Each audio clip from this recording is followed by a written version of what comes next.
Hi friends, welcome back to my channel. Today is the topic, a rainy day paragraph. A day with rain is a rainy day. A rainy day is dull, the sky is overcast with black clouds.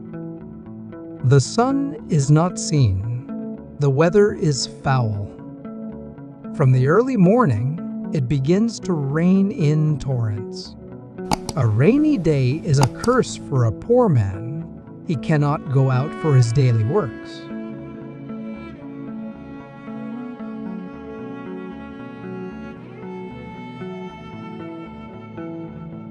He has to sit under leaky roof. A passerby passes along a muddy and slippery road. He runs the risk of a foot slip and a fall.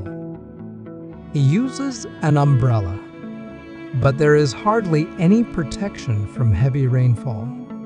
He gets drenched. But a rainy day is welcomed by the rich. They make the best use of the situation.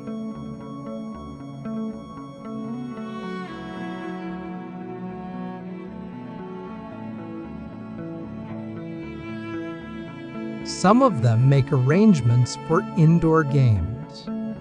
Some gossip and some sleep for some time. A rainy day is most welcome to students as they can easily enjoy a holiday.